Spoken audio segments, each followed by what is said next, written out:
again. I'm focused on ensuring that the full resources of the Secret Service are utilized to safeguard our protectees, and I've implemented and will continue to implement changes to ensure that that happens. We are and we will continue to cooperate with pending oversight investigations of the July 13th failure being done now by Congress, the Department of Homeland Security's Office of the Inspector General, and the independent review directed by President Biden. Additionally, the Secret Service's Office of Professional Responsibility is currently conducting a mission assurance review. As I stated, I am not waiting for the completion of those reports, and I've directed the Secret Service to take immediate steps to ensure our protectees are indeed safe. And I will summarize those steps in a moment. I am committed to pursuing accountability for the Secret Service's failure in Butler, Pennsylvania. But let me be clear. If policy violations by Secret Service personnel are identified by the agency's mission assurance review, those individuals will be held accountable. And they will be held accountable to our fair and thorough disciplinary process. The first part of that process is an investigation to identify whether policy violations occurred. Potential policy violations are referred to our Office of Integrity, and appropriate discipline is administered under our table of penalties. The facts will drive the outcomes of those investigations, and I promise accountability. And I will not rush to judgment nor ignore due process. Every single person within the Secret Service feels the weight of what happened. We are in an unprecedented threat environment and a high operational tempo during this presidential campaign. The men and women of the Secret Service are working incredibly hard and doing their jobs under difficult circumstances. They need to focus on their work, and they need to know that I have their backs, and that is my commitment to them. I want to thank our state and local partners. The Secret Service relies on local law enforcement for every protective event.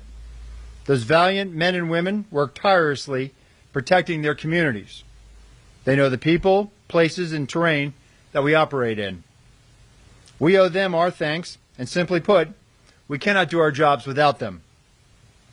And I know how important this relationship is.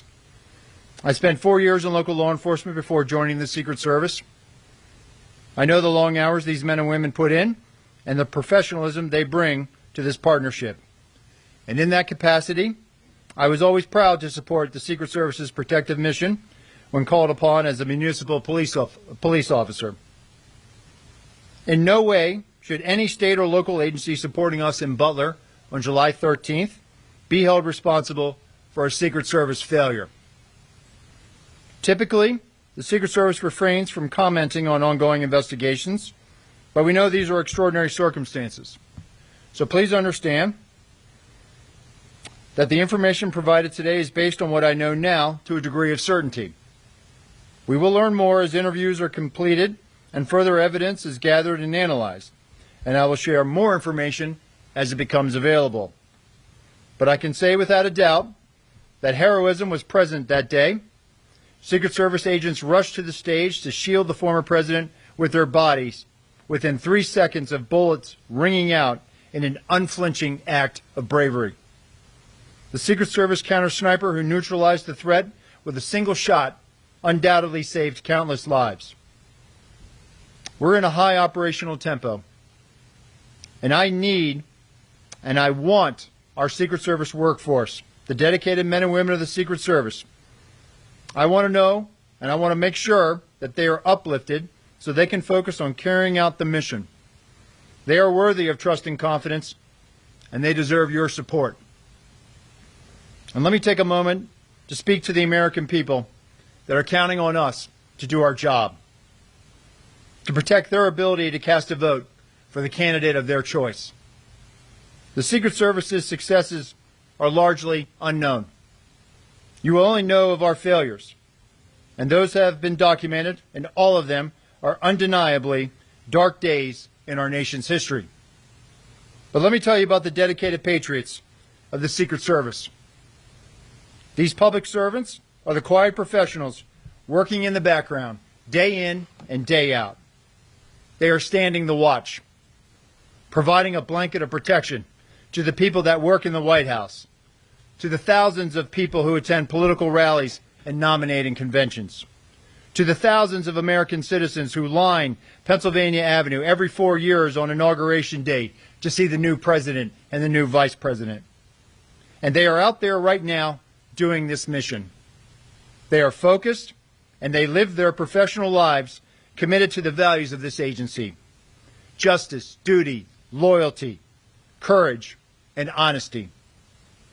This is who we are, and this is what we do, and we will earn back your trust. I'll now provide a timeline of the visit to Butler, Pennsylvania. On July 8th, personnel assigned to the agency's Pittsburgh field office conducted planning meetings and a site walkthrough with law enforcement partners and campaign staff. On July 10th, Secret Service counter-sniper and technical security personnel arrived in Pittsburgh and began advanced planning for their teams. July 12th, the build-out of the campaign rally site began and continued through the early morning hours of July 13th. In the morning of July 13th, a site briefing was conducted with Secret Service personnel and law enforcement partners supporting the event. Secret Service personnel took their posts, and a technical security sweep of the protective site commenced prior to the site's opening to event staff, vendors, and to the public. At 12:30 p.m., the Secret Service opened the protective site to event staff and vendors, and then at 1 o'clock, magnetometer screening of the estimated 15,000 people attending the campaign rally event, staff, and vendors began. At 5:30 p.m., former President Trump arrived at the campaign rally via Secret Service motorcade, and at that time he met with supporters in a secure backstage area within the protective site. At 5:45 p.m., a local Butler County Emergency Services Unit counter-sniper team member texted the Secret Service counter-sniper team leader about a suspicious person and sent 2 photos of the individual later identified as the assailant. At 5:53 p.m., the Secret Service counter-sniper team leader texted the Secret Service counter-sniper teams that local law enforcement was looking for a suspicious individual outside of the perimeter lurking around the AGR building. At this time, Secret Service personnel were operating with the knowledge that local law enforcement was working on an issue of a suspicious individual. The concept of local law enforcement working on such issues is common at sites. And on July 13th, there were over 100 calls for support. At 6 p.m., former President Trump took the stage to begin remarks. And based on what I know right now, neither the Secret Service counter-sniper teams nor members of the former president's security detail had any knowledge that there was a man on the roof of the AGR building with a firearm. It is my understanding that personnel were not aware the assailant had a firearm until they heard gunshots. At 6:11 p.m., a member of the former President Trump's protective detail contacted their Pittsburgh field office counterpart to inquire about the radio update that there was an issue local law enforcement was looking into near the perimeter.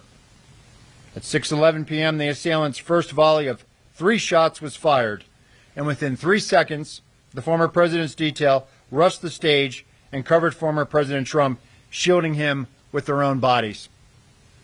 The 4 through 8 shots took place over the next several seconds. 15.5 seconds after the assailant's first shot, a Secret Service counter-sniper fired a single round that neutralized the assailant.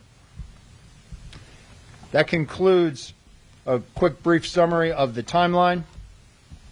And with that, I'll turn it over to our staff here to begin any questions. Director, we're going to start with Fox News. David Spahn, the first question. Hi, sir. Thank you for doing this. You said earlier this week to Congress that you said earlier this week to Congress that you don't want to tip anything on the scale as far as disciplinary action is concerned.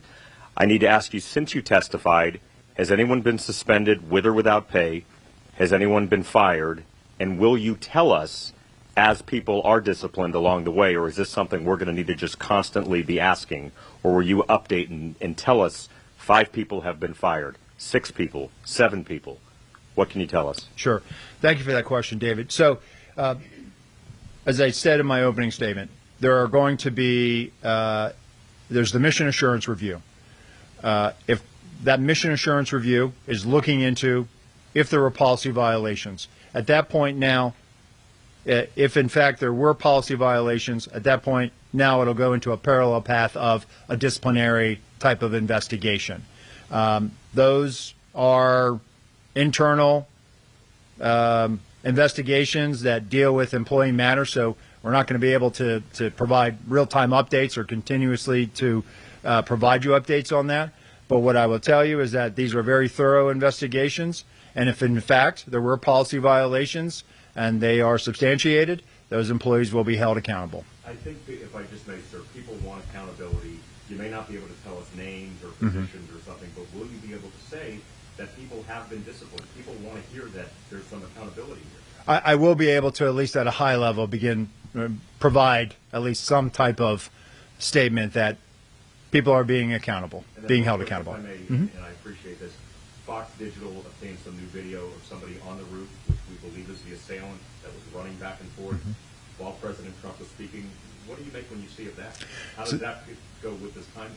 Yeah, so it affirms to me, and again, and you heard this from the FBI, and they're still conducting interviews and looking at this. It even just affirms to me that this was a failure. We should have had better protection for the protectee. We should have had better coverage on that roof line. We should have had at least some other set of eyes from the Secret Service point of view covering that. That building was very close to that outer perimeter, and we should have had more of a presence. And so as far as the timeline of him running back and forth, I know the FBI has provided a bit of a chronology as well, and so I'd have to go back and look at that. But the bottom line is this, David. This was a Secret Service failure. That roof line should have been covered. We should have had better eyes on that. Thanks, Director. We're going to go to the Washington Post. Carrie Stein, next question. Yeah, thank you so much for doing this. I have just a quick follow-up. Can you describe, you said there were 100 calls for support. Who those calls came from and what those looked like? And also, moving forward, do you anticipate, and if so, what any different changes in protocol between how Secret Service communicates or works with local law enforcement specifically as they work to secure events or other things? Yeah, thank you for that question. So with regards to calls for support, it was a very hot day that day. There was a lot of not only EMS type of calls to address people, but there were people that needed some other type of law enforcement assistance. This happens, candidly, happens a lot at outdoor rallies, where especially on hot days. So there was a lot of traffic, radio traffic on the local net about, hey, I need EMT here. So there was a lot of people that were needing assistance. With respect to the interoperability, so one of the things that I've directed is I've commissioned a task force. And that task force is going to be leveraging the resources of the Department of Homeland Security. It'll be co-chaired in all likelihood by someone from the Secret Service and someone from CISA. And I think we're also going to bring in some state and local law enforcement. The interoperability challenge, it's not an easy fix. It's not as simple as just trying to figure out the local frequency of the agency you're working with and then piping that into your radio network. It requires a substantial technical fix. In the meantime, before we can get to that, what I need to have is I need to make sure that our folks, when they're out there, we use a counterpart system. On the day in Butler, we had a Pennsylvania State Trooper in our security room. They also had a unified command post that had some of the other agencies that were on site that day. It is plainly obvious to me that we didn't have access to certain information, not by anybody's fault. It just so happened that there was a sense of urgency, that there might have been radio traffic that we missed. We have to do a better job of that. So moving forward, in addition to this task force that we'll provide more information on next week as we begin to stand that up, I've also directed all of our SACs, our special agents in charge of field offices across the country, to reevaluate where we put our security rooms. If a state or local sets up a unified command post, maybe we need to be in that room as well, as opposed to just being in another room and relying on that counterpart system. It was so apparent to me that in this incident, in the final 30 seconds, which has been the focus of what happened before the assailant opened fire, there was clearly radio transmissions that may have happened on that local radio net that we did not have. And so we have to do a better job of co-locating, leveraging that counterpart system, and this is going to drive our operations going forward.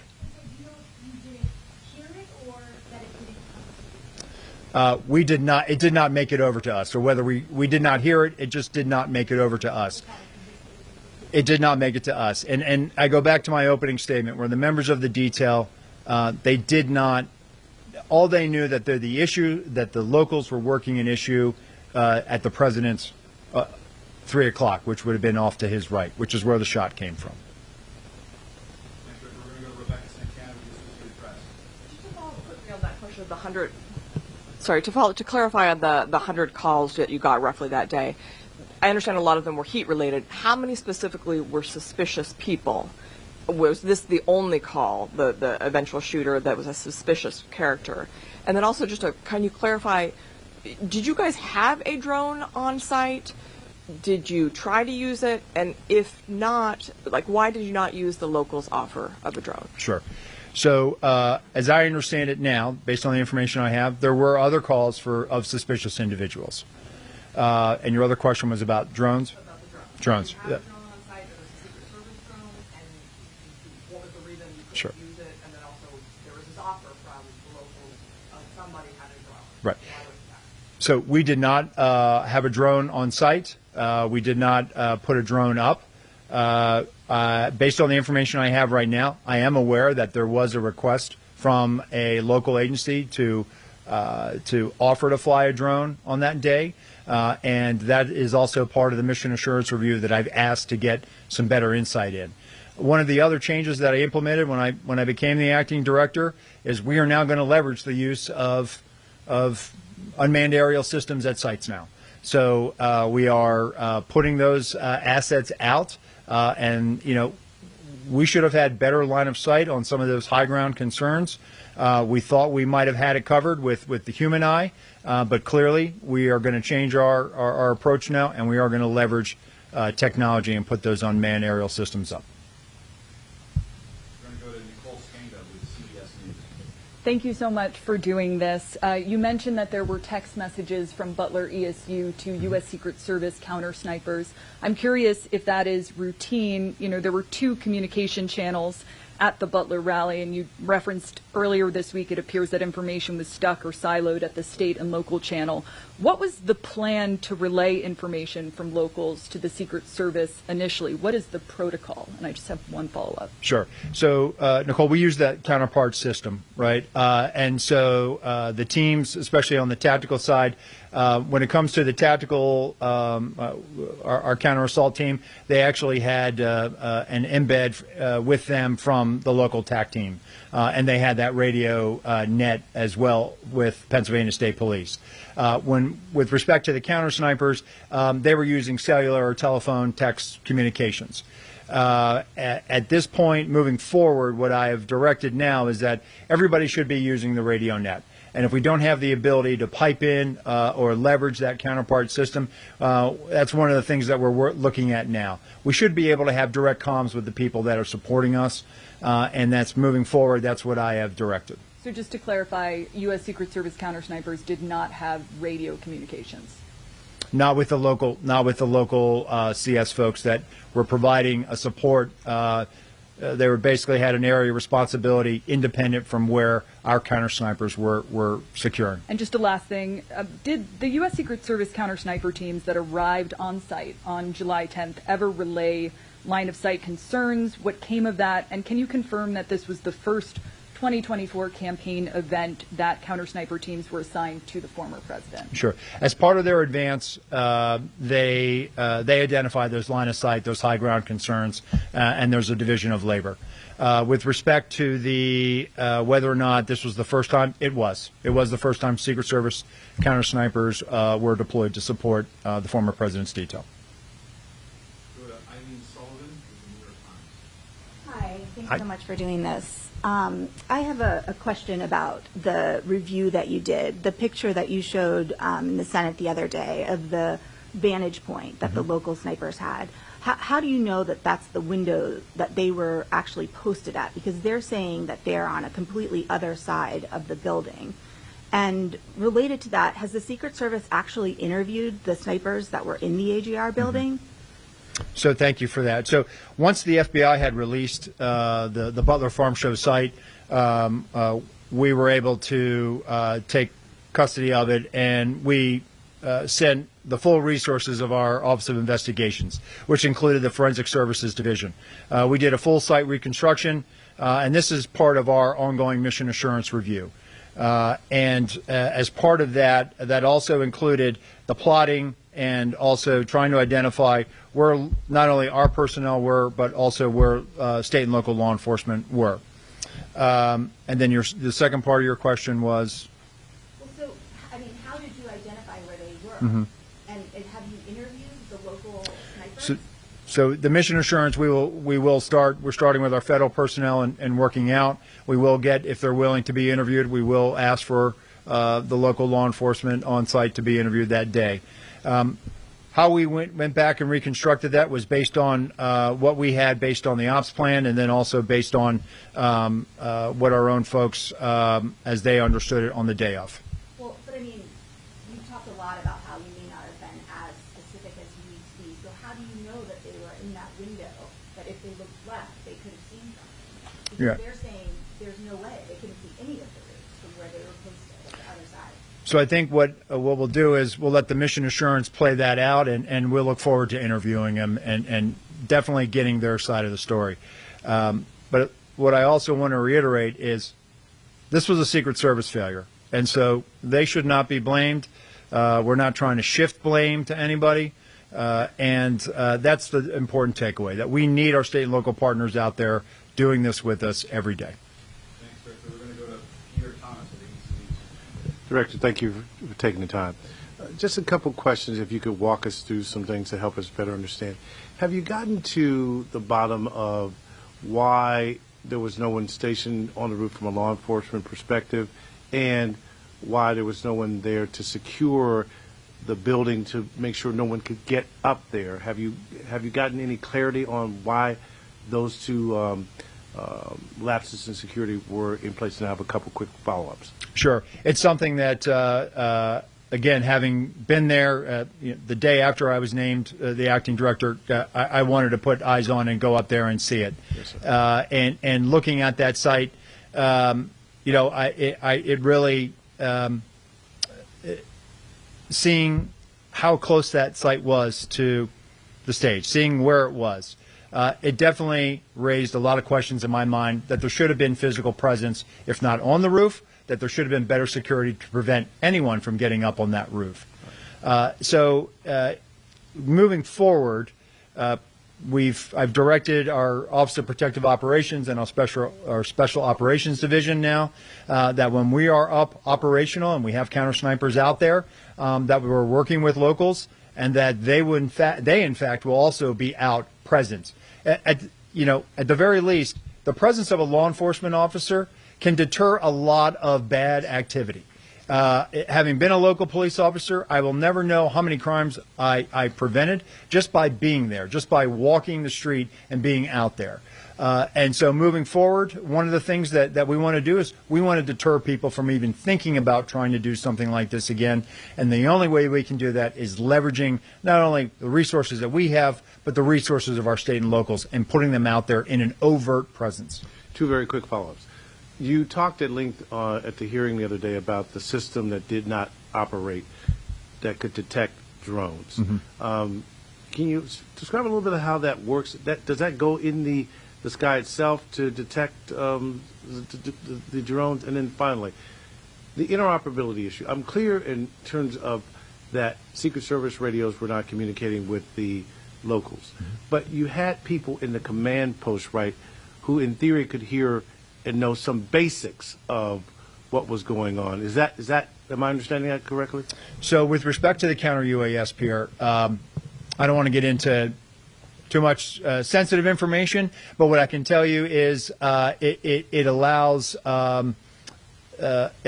that asset allows the geolocation to be able to plot where a drone is within a certain distance of how we set up. So think of it as like geofencing, and then being able to pinpoint and detect where that is.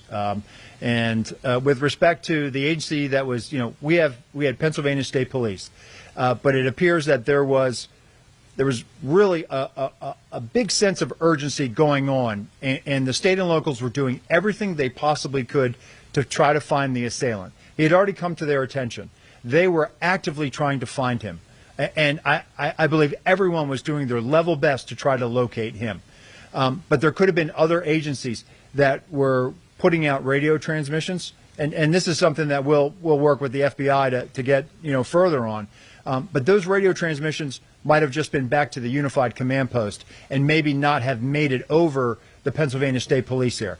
But that's something that we're going to look into, and definitely something that we are moving forward. We definitely want to remedy this going forward. But your Secret Service personnel in the command post had some sense that something was going on based on what they were being told about the radio test. Yes, that they were working an issue at the 3 o'clock of the stage. We'll go to Andrew Gooseworth with Group Waiters. Thanks for doing this. I wanted to ask you about changes moving forward. Former President Trump has said he wants to continue having outdoor rallies. What specifically will be different at the next rally that wasn't the case in Butler? And if I could ask a follow-up to, do you have information in the 30 seconds after the gunman was confronted on the roof by a local law enforcement officer that there were local law enforcement trying to communicate with the Secret Service that there was someone on the roof with a gun and that transmission was the one that was missed? Okay. So with respect to the former president wanting to get back out there, listen, it's a campaign season, right? Candidates want to be out there. They want to be, whether it's an indoor site or an outdoor site, it's on the Secret Service to make sure that we create a secure environment. Listen, we identify challenges, we identify concerns, and then it's on us to figure out what we need to do to mitigate that. So if there are going to be future campaign rallies outside, it's going to be on us to make sure that we are providing all of the assets and resources to make sure that those sites are indeed secure. With respect to the radio transmissions, based on what the FBI, my colleague from the FBI testified the other day, and they are working on isolating some of those radio frequencies from the state and locals, that there was somebody who did in fact radio out that they had seen the individual with a weapon. What I can tell you is that piece of information, that vital piece of information, and by no fault of anyone, it was a very stressful situation. It did not make it over. Our detail, our counter snipers, everyone that was there that day, were operating under the assumption and under the last bit of information they had received that there was an issue that the locals were working at the 3 o'clock. That's the bit of information that we had, not anything about a weapon. We'll go to Holmes Library with CNN. I wanted you to address, or if you can, describe the Pittsburgh field office and their level of experience, especially in preparing for events like this, and also have they explained their thinking and how they defined the perimeter that day? Sure. Thanks, Holmes. Our Pittsburgh field office, I don't think there's anybody in the Secret Service who is feeling this more than the men and women of our Pittsburgh field office. And I've met with them. And they are down right now. And so when I've met with them the other day, it was very difficult. It's difficult for them. They feel like they let their colleagues down. They feel like they let the country down. And they are wearing this, and it's open. You can see it. It's an open wound that they are carrying. They are a very experienced office, and what I will say is they are cooperating with the mission assurance. They understand the gravity of this situation, and they are definitely down right now. Now, if I can, one follow-up. You testified about one of the Secret Service failures was an assumption that day. I'm curious how the Secret Service can even make assumptions regarding protection, because it seems antithetical to the entire protection mission. Yeah. So when I said it's a failure to challenge our assumptions, meaning the assumption that, hey, that's going to be addressed or that's going to be covered by state and local. So earlier this week, I convened a call with all of our special agents in charge of all of our field offices, and I expressed to them, listen, we need our state and local counterparts, but we also have to be very direct, very clear about what our expectations are about what we need from them. Whether it's a particular asset, whether it's particular numbers of personnel, we need to be very clear so that they have an understanding of exactly what we need from them. That's on us. We need to be better communicators and articulate exactly what we need to mitigate any challenges, concerns, or anything that we identify during that advanced process. And so I have full confidence in our SACs in the field. I have full confidence in our state and local counterparts that moving forward now, we're not going to have this assumption that, oh, we think that they have it. No, we're going to work together. We're going to have good, hard, fierce conversations about what we're going to do, and then we're going to go out there and we're going to make all of these venues secure moving forward. We'll go to Ryan Barber with the Wall Street Journal. Thank you, Acting Director. One thing, for starters, I was hoping you could elaborate a little bit on a portion of the timeline in which you address a communication between the Secret Service detail and personnel at the Pittsburgh field office. It just struck me as a little vague, and I was curious if you could elaborate on what that communication was. So the former president's details, they had an advanced person on the ground who was responsible for the site. The radio transmission goes out about locals working an issue at the 3 o'clock. The member of that detail called their Pittsburgh field office counterpart. Hey, what do you know about this? Right in the middle of that phone conversation, the shots begin firing. So that's the context of it. And sorry if I missed. Could you say how they became aware of the locals working an issue in the first place to even have that conversation with them? That was the radio transmission that was put out by our security room. I got it. Okay.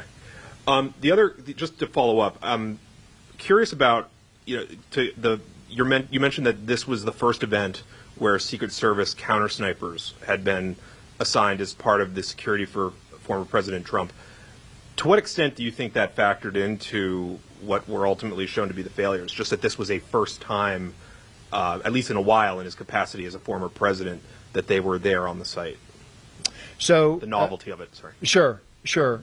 So let me just clarify one thing. This was the first time that Secret Service counter snipers, but the former president at campaign rallies has actually been getting state and local resources, so tactical assets, counter snipers from state and locals. So with respect to why they were there in Butler, listen, we evaluate our threat landscape every day. We calibrate based on that threat. We evaluated a threat stream that we have, and we put our Secret Service counter sniper personnel out there. And looking back, it was very fortunate that we did. But the former president will have counter sniper coverage moving forward, as will the president, the vice president, Senator Vance, and then we'll await the eventual Democratic vice presidential nominee. We are going to put full resources out there to make sure that our campaign cadence now is obviously picked up, and we're going to make sure that we have all the resources out there to address any challenges that we have. We'll go in the front, Julia Ainsley, NBC News.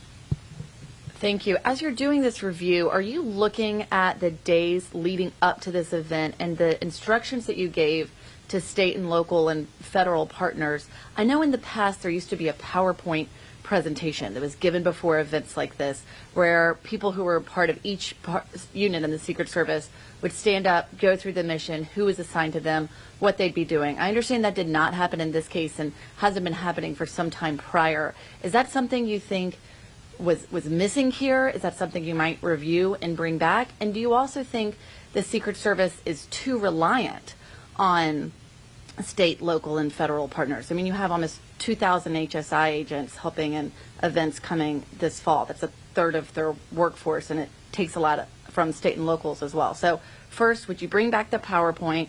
Do you think there should have been more planning? And are you too reliant on state and local and other partners? Thanks, Julia. So that will be part of the mission assurance, the communications and what was communicated leading up to it. What I can tell you now, based on information I have, is there was, and what you're referring to is what we call a police meeting, where we bring all the agencies together that will be directly supporting a particular visit. We know that there was a police meeting. We know that there were agencies from the various jurisdictions were present. The ones, and when I say that, the ones that were the primary ones identified with providing support and were going to be involved in the advanced planning process, meaning they were going to provide a counterpart, kind of like what you said, the PowerPoint. If you're going to be conducting the site, this is Special Agent so-and-so, and here's their contact info. And then usually at the end of that meeting, everyone kind of goes off and they form up and they go over, how they're going to go out and do the walkthroughs and identify some of the things. Based on the information, I don't know about the PowerPoint. I can tell you that there was a police meeting. With respect to the PowerPoint, I certainly think that visuals are always good. I think that if we're not using it, we certainly will. But that goes back to my direction that we have to be very specific about what we're communicating and what our expectations are moving forward. With respect to the reliance on state and local law enforcement, listen, there are 700,000 full-time law enforcement officers, over 700,000 full-time law enforcement officers in the United States. The majority of prosecutions in the criminal justice system in the United States are done by state and locals. That's a result of criminal investigations that they do every day in their communities to keep them safe. Over 135 officers died last year serving their communities, federal, state, and local. 47 of them died by violent means, gunfire. There's not an over-reliance on them. They're out there every day securing their communities. They know the terrain. They know the people. More importantly, they know the local laws. If you're in a state where it's open carry, we're going to rely on them to enforce local laws. I, as a federal agent, cannot go out there and enforce the laws of the Commonwealth of Pennsylvania. I need those state and local law enforcement officers. So I would push back on that. With respect to leveraging other federal partners, when we were in the Department of Treasury and I was a brand new agent, I would stand post during a campaign year with agents from ATF, IRS Criminal Investigations. We were all one big happy family. Customs. Customs moved over to DHS just like we did. So we do this every 4 years. We rely on those partners. We use them during national special security events like the Democratic National Convention, the United Nations General Assembly, the presidential inauguration. Those are whole of government security operations, which the Secret Service is the lead planning for, and we're going to bring in partners from across the government. I don't feel that it's an over-reliance. It's something that we have done going back to our days at Treasury, and we're going to continue to do that. We need those partners, and we need those state and local officers. Can I follow up here?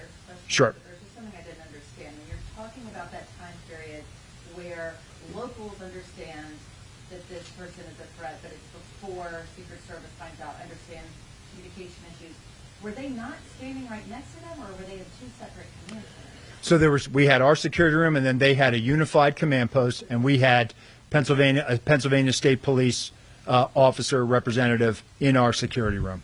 There was no Secret Service agent in the unified? No, there was not. Are there typically two separate command centers? That was unique. As I understand it, that's an emergency management model that they use. As I mentioned in that conversation with our special agents in charge in the field, I've directed them, hey, we need to rethink where we put our security room. If the large majority of our partners are in a unified command post or in a different location, we need to probably be there too. And so we have to rethink how we, where we put our security rooms, and we are in fact doing that now moving forward. So let's go to Alan Gilmer with Bluebird. We'll do the pool. And if there's time for follow-up, we got to take 2 minutes. Thanks so much. Appropriators in Congress this week delayed consideration of DHS's budget for fiscal 25. They want to know more about what Secret Service needs. I know you said Tuesday, obviously every agency head is always going to say they need more resources, but can you be kind of specific about what resource needs there may be, particularly when we're looking at the technology issues, radio transmissions, Sure. the CUAS system? So following this, we have had tremendous support from the Department of Homeland Security and from the Secretary. And we have, in fact, looked at all of these needs. Given this dynamic, high-threat environment that we're operating in order to meet this, we can meet this now. But it is going to require additional investments and resources, and we are having those conversations. We certainly we've had great support not only from the department, but also our appropriations committees, and we are working through kind of what our needs are right now. We will have future conversations about this, and we are appreciative that everyone is really coming together to make sure that we have what we need to meet this high threat. And some senators have started to bring up that whole chestnut, but should Secret Service be in DHS? Is that a conversation that you think is productive at this time? Listen, that's not for me to weigh in on, but what I will tell you is, there's also a lot of discussion about why should the Secret Service do criminal investigations. And what I will say is this. We were founded in 1865 as an investigative entity. It's in our DNA. I firmly believe that the best protection agents learn those skills being criminal investigators. You learn how to interact with people. You learn organizational skills. You learn to be analytical. Those are all traits that you need to have when you're on a detail. Moreover, if you look at where we are today, buildings, communities, everything is interconnected. And so we have a particular expertise in cyber and in cybercrime and critical systems protection. And so when you overlay that investigative skill set that we have, it's more than just securing the president or our protectees in a brick and mortar setting. It's also protecting them from things that make them vulnerable due to cyber. And so the only way to learn those skills, to be able to detect, to be able to analyze, to be able to make sure that we are hardening not only cyber systems, but hardening a building that is fed by cyber systems, the only way to gain that experience, that knowledge, is to be able to do criminal investigations. Additionally, it is within our investigative authority to follow up on threats. People make threats to the president and the people we protect every day. We need to have that domestic and international network of field offices to be able to track down those threats. And if necessary, bring those people to justice and present them to a U.S. Attorney's Office. So I know there's been a lot of talk. Should we or shouldn't we? Should we do this? Should we be in DHS? The bottom line is this. If you want the Secret Service to continue to be the Secret Service and be effective at what it does, it needs to be doing investigations, and it probably needs to be in the Department of Homeland Security until Congress or others have an opportunity to weigh in. Doctor, for the last questions, we're going to go to the pool for those that couldn't be here today. Jake, yes. Just a quick question. There's a report that a whistleblower has alleged that you personally directed cuts to the Counter Surveillance Division, which led to the threat assessments team failing to perform its duties that it typically would before the Butler rally. Is that accurate? Is that allegation accurate? So I've become aware of this. We got a congressional letter on it. What I can tell you is that the Counter Surveillance Division, they do a fantastic job. They have a very specific mission set. A lot of that mission set is here in the National Capital Region, focused on permanent protective sites. But they do go out and they support, when requested, they go out and support former details. I know that there's been allegations that I personally cut or that I denied requests. The Counter Surveillance Division has been out there supporting the former president's detail at some very high-profile events. They continue to provide that support, and they're out there providing support right now. So we're going to respond to the letter that we received, and we'll be sure to make that. I'm sure they will. We'll be able to share that response when the committee says it's okay to respond. Is that a no, though? Did you cut funding personally? I did not. No. Did you finally figure out how he got that gun on the roof? Did it fit in the backpack? We're working to determine that. That's something that the FBI is working on. There's a couple of, I don't want to speculate as to exactly how he would have gotten it up there. Director Rowe, the 2024 campaign is heating up. Y'all are adding more and more candidates to your protection list. Can you ensure the protection of those candidates? So we have already trained numerous details to be able to mobilize, to pick up multiple candidates. Most of the presidential campaign activity usually picks up coming out of the conventions. So we are prepared for this. It's just that now we are in such a heightened dynamic environment. We're actually making sure that we are probably putting everything we can to make sure that we don't have a mission failure. It is incumbent upon everyone in the Secret Service. We all understand the gravity of this situation, and we are rising to meet this moment. And we are certainly, as we go into the Democratic National Convention, as we await picking up another candidate with the eventual naming of a vice presidential nominee from the Democratic side, we are going to staff that, and we're going to make sure that we have all the resources and assets necessary to provide that level of protection. Director, thank you. Thank you, everyone. Thank you.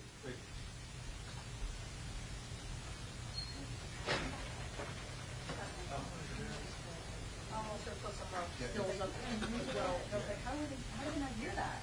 Yeah, I gotta go to the chaos.